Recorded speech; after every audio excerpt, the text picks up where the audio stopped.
کچھ عادی بنائیں. ہم یہ نہیں کہہ رہے کہ ہمارے اسلاف جیسے پوری پوری رات عبادتیں کیا کرتے تھے ایسے ہی کریں. کچھ تو عادی بنائیں اپنے آپ کو اللہ کے سامنے رونے ہونے کا, کچھ تو اللہ کا نام لینے کا اپنے زبان کو عادی بنائیں.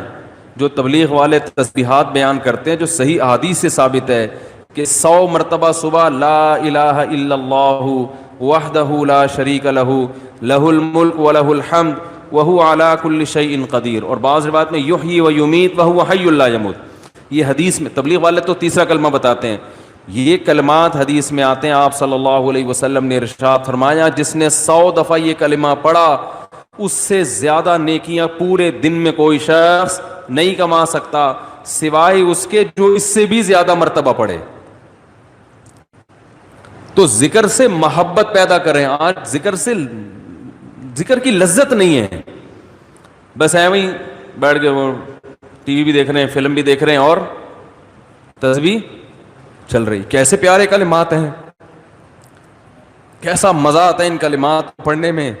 لا الہ الا اللہ, کوئی عبادت کے لائق نہیں سوائے اللہ کے. کتنا اللہ تعالیٰ خوش ہوتا ہے کہ جب ساری دنیا مجھے بھول گئی ہے, ہر وقت دولت کی باتیں, پیسے کی باتیں, مکان کی باتیں, پلاٹ کی باتیں, اس سے اتنے پیسے لینے, اس کو اتنے پیسے دینے, وہ کاروبار بند ہو گیا, اس کو کھولنا ہے, یہ کرنا ہے, وہ کرنا ہے, ہر وقت 24 گھنٹے. جس نے پیدا کیا, جس کے پاس لوٹ کر جانا ہے, سب چیزیں چھوڑنی ہے یہاں پہ, یہ بیوی بچے بھی چھوڑنے ہیں, یہی قبر میں اتاریں گے. جو آج کہہ رہے ہیں نا وہ رہ نہیں سکتے آپ کے بغیر, اور یہی اتار کے آئیں گے قبر میں. اور اگر کورونا سے مر گئے نا, اللہ بچائے, تو قبر میں بھی نہیں جائیں گے, بولیں گے یہ تو مر گیا, ہمیں نہ مار دے کہیں. دور دور سے دیکھ نہیں رہے کیسے جنازے ہو رہے ہیں. یہ تو انسان کی محبت ہے, یہ تو اوقات ہے انسان کی. تو جس کے پاس لوٹ کر جانا ہے اور جس نے بنایا ہے, هو اعلم بكم اذ انتم اجنۃ فی بطون امہاتکم, اللہ فرماتے ہیں جب تم ماں کے پیٹ میں تیار ہو رہے تھے نا, وہ رب تمہیں اس وقت سے جانتا ہے. اس وقت تو والدین بھی انسان کو نہیں جانتے. کتنا قریبی تعلق, ہر ایک کا تذکرہ زبان سے کرے گا, نہیں کرے گا تو جو سب سے زیادہ قریب ہے اس کا تذکرہ نہیں کرے گا. اور اگر اللہ کا ذکر کرے گا بھی تو کسی نے کوئی وظیفہ بتایا ہوگا جن بھگانے کے لیے, دکان کھلوانے کے لیے, کاروبار کھلوانے کے لیے, بچی کی شادی نہیں ہو رہی, اپنی نہیں ہو رہی ہے تو پچھتا رہا ہے اس کو بھگانے کے لیے, ہو گئی ہے تو بچے نہیں پیدا ہو رہے, ہو گئے تو وہ چترول لگا رہے ہیں ان کو سیدھا کرنے کے لیے, اللہ کو خوش کرنے کے لیے, اللہ کی محبت میں اللہ کا نام لذت سے لینے کے لیے کہ مجھے بس اس سے محبت ہے, اس کا نام لینے میں مجھے مزہ آتا ہے. اس نیت سے ذکر کرنے والے مارکیٹ میں بہت شارٹ ملیں گے آپ کو, بہت کم لوگ ملیں گے. کوئی بیٹھا ہو نا صبح اللہ اللہ کر رہا ہو, کیوں کر رہے ہو, وہ جی فلاں پیر صاحب نے بتایا تھا, وہ فلاں پیر صاحب نے کہا تھا یہ کرو گے تو یہ والا کام ہو جائے گا. او بھائی اللہ نے پیدا کیا ہے, جیسے دنیا کا تذکرہ کرتے ہو بغیر ضرورت کے کرتے ہو نا. خواتین جب آپس میں ملتی ہیں دوسرے کا لباس دیکھتی ہیں, بہن کہاں سے خریدا, کتنے کا خریدا, ضرورت ہوتی ہے, حالانکہ جیب میں ایک پیسہ بھی نہیں ہوتا خریدنے کا. لیکن محبت جس چیز سے ہوتی ہے اس کا تذکرہ کرنے میں انسان کو, بولو نا بھائی, مزہ آتا ہے. مرد جب آپس میں بیٹھتے ہیں تنخواہ پوچھ رہے ہوتے ہیں, کیسا چل رہا ہے بزنس, کیا ہو رہا ہے, کتنا پروفٹ ہوا. جس چیز سے محبت ہے انسان کو اس کا نام لینے میں مزہ آتا ہے. تو یہ مزہ اللہ کا نام لینے میں بھی پیدا کر لیا جائے اپنے دل میں, تو وہی کیفیت ہوگی کہ دم رکا سمجھو اگر دم بھر بھی یہ ساغر رکا. میرا دور زندگی ہے یہ جو دور جام ہے. حضرت فرمایا کرتے تھے, ہمارے حضرت جب بیان کرتے نا اور اللہ کی محبت میں کبھی کوئی شعر سنا دیا تو پورا موضوع ان کا چینج ہو جاتا تھا. جیسے میں شادیوں پہ آتا ہوں نا اگر, تو پورا موضوع میرا کیا ہو جاتا ہے, ارے جہنم کی بات چل رہی ہو, وہاں کی ہولناکیاں چل رہی ہوں, سانپ بچھو, اور کسی نے شادی کی بات کر لی تو ہمارا پورا ٹاپک چینج ہو جاتا ہے نا.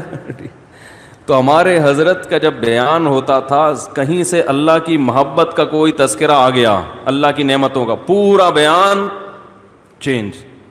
اور پھر حضرت فرماتے تھے کہ کچھ نہ، پھر یہ شعر پڑھتے تھے، کچھ نہ رستے کا پتہ ہم کو نہ منزل کی خبر، کچھ نہ رستے کا پتہ ہم کو نہ منزل کی خبر، جا رہے ہیں جس طرف ہم کو لیے جاتا ہے دل. یعنی ہمیں نہیں پتہ اب ہم نے کہاں جانا ہے، اب تو ہمیں دل لے کے جدھر جا رہے ہیں ہم وہاں چل رہے ہیں، دل گھسیٹ رہے ہیں. تو اللہ کی محبت میں یہ حال کہ اب دل جہاں لے کے جائے گا وہاں، تو دل تو یہی کہہ رہا تھا بس اللہ کا تذکرہ کرو بیٹھ کے. تو اسی طرح یاد رکھیں، یہ جو اہل اللہ جو دعا مانگتے ہیں، یہ دنیا داروں کی عادت ہوتی ہے. دعا مانگ رہے ہیں قبول نہیں ہو رہی، ہم تو کام ہی نہیں بن رہا، 20 سال سے شادی کر رہے ہیں شادی نہیں ہو رہی، 20 سال سے کاروبار کی دعا مانگ رہے ہیں، کاروبار نہیں مل رہا، 25 سال سے یہ دعا مانگ رہے ہیں، یہ نہیں ہو رہی. یہ دنیا داروں کی عادت ہے. اہل اللہ کہتے ہیں دعا مانگنے کی توفیق مل رہی ہے، بس اس سے بڑی کوئی نعمت نہیں ہے، کچھ نہ ملے ہمیں. حضرت عمر رضی اللہ تعالیٰ عنہ کا قول ہے نا کہ مجھے اس سے غرض نہیں ہے کہ میری دعائیں قبول ہو رہی ہیں کہ نہیں ہو رہی، مجھے اس کی فکر ہوتی ہے کہ دعا مانگنے کی توفیق مل رہی ہے کہ نہیں مل رہی. اگر اللہ اپنے سامنے ہاتھ اٹھا کر دعا مانگنے کی توفیق دے رہا ہے، اتنی بڑی نعمت ہے کہ اس نعمت کے بعد مزید ہمیں کچھ نہیں چاہیے. بھائی اللہ توفیق دے میرے سامنے ہاتھ اٹھا کے مانگو، تو یہ ہر ایک کو تھوڑی ملتی ہے توفیق. آج دنیا میں دعائیں مانگنے والے سب سے کم ہیں، سب سے کم. ایک تو مانگتے نہیں، اوپر سے مانگتے ہیں تو ایسے بد دلی کے ساتھ کہ وہ دل ہی نہیں لگ رہا ہوتا ان کا، اور پھر 2-4 دفعہ مانگے بولے قبول، جا کے دیکھیں قبول ہوئی ہے کہ نہیں ہوئی ہے. رزق مانگے کہ اللہ مجھے اس کے حلال کشاد عطا فرما، اس کے بعد بٹوہ نکال کے چیک کر رہے ہوں یار کچھ بھی نہیں آیا، ویسے کہ ویسے ہی ہے. کاروبار لاک ڈاؤن کی وجہ سے ٹھپ ہوا ہے، بزنس کا بیڑا غرق ہوا ہے. تو بھائی جو اہل اللہ ہیں وہ کہتے ہیں دیکھو جتنا تعلق دعا کے وقت انسان کا اللہ کے ساتھ ہوتا ہے نا، اتنا کسی اور چیز میں نہیں ہوتا. براہ راست اللہ سے اپنی زبان میں مانگ رہا ہے. بھائی ذکر میں تو کم از کم اتنا ہوتا ہے کہ ترجمہ نہیں آتا تو پتہ ہی نہیں ہوتا کیا پڑھ رہا ہوں میں، لیکن جب دعا مانگ رہا ہوتا ہے تو براہ راست اللہ سے تعلق، یہ تو بہت گہرا تعلق ہے. تو دعاؤں میں جان ختم، دعاؤں میں لذت، بولو نا بھائی، ختم. جب اللہ سے تعلق ہی کمزور پڑتا چلا جائے گا تو بھائی پھر جو اللہ کو خوش کرنے کے لیے جو اعمال اللہ نے بتائے وہ کہاں سے پورے ہوں گے؟ وہ تو ہو ہی نہیں سکتے پورے. تو اس لیے ذکر اللہ کو ہلکا نہیں سمجھنا چاہیے. میں وہ ترجمہ بتا رہا تھا کہ چوتھے کلمے کا لا الہ الا اللہ، کوئی عبادت کے لائق نہیں سوائے اس اللہ کے. لہ الملک، اسی کے لیے بادشاہی ہے. وَلَهُ الْحَمْدُ، تعریف صرف اسی کے لیے. یہ جو کہتے ہیں فلاں بھی اچھا، فلاں پیسہ اچھا، فلاں کی گاڑی اچھی، فلاں کی بلڈنگ اچھی، فلاں کا پلاٹ اچھا، بحریہ ٹاؤن کا مکان اچھا، اسلام آباد کی رہائش اچھی، تو لہ الحمد، اے اللہ تعریف کے قابل صرف کون ہے؟ تو. باقی سب مٹی، فنا ہونے والی چیزیں. او بھائی بحریہ ٹاؤن کا جو مالک ہے کل وہ بھی قبر میں اترے گا. ہم اور آپ کس کھیت کی مولی ہیں؟ 2-4 بنگلے بن گئے بحریہ ٹاؤن میں، 8-10 پلاٹ ہو گئے، وہ آدمی تمیز سے بات کرنا ہی چھوڑ دیتا ہے. بات میں بتا رہا ہوں، بحریہ ٹاؤن میں رشتہ لینے بھیجے گا، بحریہ ٹاؤن میں پلاٹ، تو رشتہ لینے بھیجنے کی پھر ضرورت نیٹ پہ ڈال دے، ٹھیک ہے نا؟ ایسا ہی ہے نا، رشتے خود آئیں گے، دھکے دے دے کے آئیں گے. ہٹو بھائی، آپ کے لیے وہ جو لوگ مجھے کہہ رہے تھے رشتہ تلاش کر رہے ہیں مل نہیں رہا، میں کہہ رہا ہوں تمہاری جیب میں کچھ ہے ہی نہیں تو رشتہ کہاں ملے گا؟ کہہ رہے ہیں استخارہ بھی نکال لیا پھر بھی نہیں مل رہا.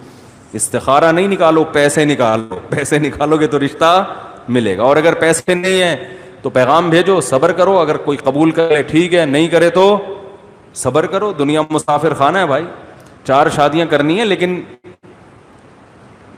جو جس چیز کی چاہت ہے ضروری تھوڑی کہ وہ پوری بھی ہو جائیں. کوشش کرنے کا میں مشورہ دیتا ہوں. شادی ہو بھی جائے گی اس کی کوئی گارنٹی نہیں ہے، اور ہو کے نبھا بھی پائیں گے اس کی بھی کوئی گارنٹی نہیں ہے. اب لیلۃ القدر میں شادی پھر شروع ہو گئی، تو مسائل یہی چل رہے ہیں نا. تو اللہ نے اللہ کا کیا فرمایا کہ لہ الملک ولہ الحمد، اے اللہ تیرے لیے ہی بادشاہی اور اسی کے لیے حمد. یحیی و یمیت، اتنا زبردست قدرت والا کہ جس کو چاہتا ہے زندگی دیتا ہے اور جس کو چاہتا ہے مار دیتا ہے. حیات بھی ہماری مرضی سے نہیں, پانی میں انسان بنا کے ماں کے پیٹ سے باہر نکال دیتا ہے. یہ زندگی ہے, ہم اپنی مرضی سے بنے ہیں. اور ایسے تصرف جانے کا ارادہ ہوگا نہیں, لیکن اللہ لے جائے گا. کیسی ایڑیاں رگڑو, یہ جتنے لوگ دنیا سے گئے ہیں یہ اپنی مرضی سے تھوڑی ہیں. کیسے بڑے بڑے وڈیرے ہوتے ہیں, کیسے بڑے بڑے پاورفل طاقتور لوگ ہوتے ہیں, دنیا ان کے اشاروں پہ چلتی ہے. لیکن جب جانے کا وقت آتا ہے پوری ایڑی چوٹی کا زور لگا لیتے ہیں, مگر موت اپنے شکنجے گاڑ لیتی ہے, چھوڑتی نہیں ہے نا موت. کیسا پٹختی ہے موت. اب یہ جو کرونا وائرس سے اتنے لوگ مر گئے, کسی کو پتا تھا کہ مریں گے؟ ان کو اندازہ تھا پہلے سے؟ تو یحیی و یمیت, انسان اللہ کی تعریف میں یہ کلمات کہتے ہیں, اللہ وہی ہے حیات دیتا ہے اور وہی زندگی دیتا ہے. وَهُوَ حَيٌّ لَا يَمُوتُ, وہ زندہ ہے, اس پر کبھی موت نہیں آئے گی. وَهُوَ عَلَى كُلِّ شَيْءٍ قَدِيرٌ, اور وہ ہر چیز پر قدرت رکھتا ہے. تو یہ کلمات 100 دفعہ ترجمہ سوچ کے, مفہوم سوچ کے, صرف اللہ کو خوش کرنے کے لیے, اس نیت سے کہ اللہ کی محبت کی چنگاری ہمارے دل میں پیدا ہو جائے. تو ارادہ کرتے ہو کہ نہیں کرتے بھائی؟ زندگی بھر معمول بناؤ, 100 دفعہ صبح, 100 دفعہ شام. شیطان کیا کرے گا کہ جب آپ بیٹھو گے تو دل نہیں لگے گا آپ کا. کہو گے مفتی صاحب نے تو کہا تھا دم رکا سمجھو اگر دم بھر بھی یہ ساغر رکا. ذکر اللہ کی تو ایسی لذت ہے کہ 1 منٹ کے لیے زبان رک گئی تو ہمارا دم گھٹ گیا. ہمارا تو پڑھنے میں دم گھٹ رہا ہے. پھپھی کا فون آ رہا ہے, موبائل بار بار اٹھا کے چیک کر رہے ہیں, یار کس کا فون. آج کل ذکر کر رہے ہوتے ہیں نا, دیکھو تراویح میں ہر 2 رکعت کے بعد بعض لوگ چیک کر رہے ہوتے ہیں, کچھ آیت تو نہیں ہے. خالہ کا فون ہے, پھپھی کا فون ہے, فلانے کا ہے, کیا ہے وہ سب. تو وہ تو اتنی ٹینشن ہے آج کل ذکر کرنا. آپ کہیں گے مفتی صاحب نے فون کیا, مفتی صاحب نے بیان کیا تھا کہ دم رکا سمجھو اگر دم بھر بھی یہ ساغر رکا, تو آپ کا دل نہیں لگے گا. تو چھوڑنا نہیں ہے, دل لگے یا نہ لگے, تھوڑے دنوں کے بعد اس کی لذت دیکھو, ٹیسٹ گین کرنا پڑتا ہے نا. مجھے یاد ہے جب یہ ڈیو نئی آئی نا تو پیپسی والے ڈیو فری میں بانٹ رہے تھے, کیونکہ پہلی دفعہ ڈیو پینا ایسے لگتا ہے جیسے کھانسی کا شربت پی رہے ہیں. ایسا ہی تھا نا, لوگ نہیں پی رہے تھے, انہوں نے فری بانٹی. ہماری قوم ایسی ہے, فری میں آپ بلیچ بھی پلاتے ہیں تو پی لے گی. بھائی فری ہے نا, پیسے تھوڑی خرچ ہو رہے ہیں. تو لوگوں نے فری میں پینا شروع کرتے کرتے اس ٹیسٹ کے کیا ہو گئے, بولو نا یار, عادت پڑ گئی اس کی. تو لت لگانی پڑتی ہے, ٹیسٹ گین کرنا پڑتا ہے. ابھی کبھی اللہ کا نام لیا ہی نہیں ہے زندگی بھر, لیا بھی ہے تو ایسے ہی قوالی میں لیا ہے, قوالیوں میں لے رہے ہیں اللہ کا نام. تمیز بیٹھ کے اللہ کا نام لینا, اس کا بھی ایک ٹیسٹ ہے. کیونکہ غلط چیزوں کا ٹیسٹ اتنا زیادہ, دیکھو جو ڈبے کے دودھ کے عادی ہوتے ہیں نا بچے, ان کو آپ بھینس کا خالص دودھ پلاؤ الٹی کر دیں گے. وہ ان کو اس میں سے بدبو آ رہی ہوتی ہے, حالانکہ وہ بدبو نہیں بلکہ خوشبو ہوتی ہے. بھینس کے دودھ میں بدبو ہوتی ہے, خوشبو ہوتی ہے, خوشبو ہے. میں سعودیہ گیا نا, 2 مہینے کا ویزا تھا میرا, تو 2 مہینے میں نے بھینس کا دودھ نہیں ملا, ڈبے کا ہی پیتے رہے. حالانکہ وہ بھی یہی ہوتا ہے, لیکن ایک پروسیس سے گزر کے پتہ نہیں اس میں وہ ذائقہ ہی نہیں تھا. جب میں یہاں آیا کچن میں جاتے ہی میں نے جیسے ہی دودھ کی دیگچی کا ڈھکن ہٹایا ہے, جو خوشبو کے جھونکے آئے ہیں, میں نے کہا یار کیسا پیارا دودھ ہمیں اللہ نے دیا ہے. فوراً گلاس بھر کے پیا, اتنا ذائقے والا دودھ ہے یہ. تو جو ڈبے کے دودھ کا عادی ہو اسے بھینس کا دودھ پہلے 1 چمچ پلاؤ, دیکھو الٹی تو نہیں کر رہا, پھر 2 چمچ, آہستہ آہستہ آہستہ آہستہ, پھر اسے ایسا چسکا لگے گا کہ ڈبے کا اس کو اچھا نہیں لگے گا. جس بچے کو دیسی گھی کھانے کی عادت نہیں ہے تو اسے آہستہ آہستہ دیسی گھی چٹانا پڑتا ہے. تھوڑے دنوں میں دیسی گھی کی لذت سے مانوس ہو جائے گا, پھر اسے یہ دوسرا گھی اچھا نہیں لگے گا. اور اب زیتون اتنا کھاتے ہیں, انہیں زیتون نہ ملے تو مر جائیں. ہمارے یہاں زیتون کسی کو کھلاؤ وہ کہتے ہیں یہ کیا کڑوا. تو ایسے ہی یاد رکھو, انسان اپنی زبان کا ذائقہ خراب کر دیتا ہے. تو اللہ کا ذکر کرتے کرتے کرتے کرتے کیا ہوگا, ٹیسٹ گین ہو جائے گا. آپ کو پتہ ہے جو آزان سننے کے عادی ہیں ان کو یورپ میں امریکہ میں بڑی ٹینشن ہوتی ہے کہ بہت دنوں سے آزان کی آواز نہیں سنی، کیونکہ ان کے کان اس تیز کے عادی ہو چکے ہوتے ہیں، فضاؤں میں اللہ کا نام گونجتا ہوا سنائی نہیں دے رہا۔ جب فجر کے وقت خاموشی ہوتی ہے نا، کیسے مختلف مسجدوں سے اللہ کا نام فضاؤں میں گونجنا شروع، ادھر سے آواز آتی اللہ اکبر اللہ اکبر، ادھر سے آواز آتی اللہ اکبر اللہ اکبر، ادھر سے آواز آتی ہے۔ ہم اس تیز کے عادی ہو چکے ہیں، ہمیں یہ آواز اگر نہ آئے تو ہماری طبیعت میں بے سکونی ہوتی ہے۔ ہمارے کزن ایک امریکہ میں ویڈیو کال پہ بات کر رہا تھا ان سے اسکائپ پہ، تو میرا گھر تو مسجد کے بالکل اوپر ہے، اذان کی آواز بہت تیز آتی ہے الحمدللہ۔ تو میں جب بات کر رہا تھا، بات کرتے کرتے عشاء کی اذان ہو گئی، تو وہ اذان کی آواز ان کو ہی کہہ رہے ہیں آج میں نے 10 سال کے بعد براہ راست اذان کی آواز سنی ہے۔ ان کو سکون مل رہا تھا۔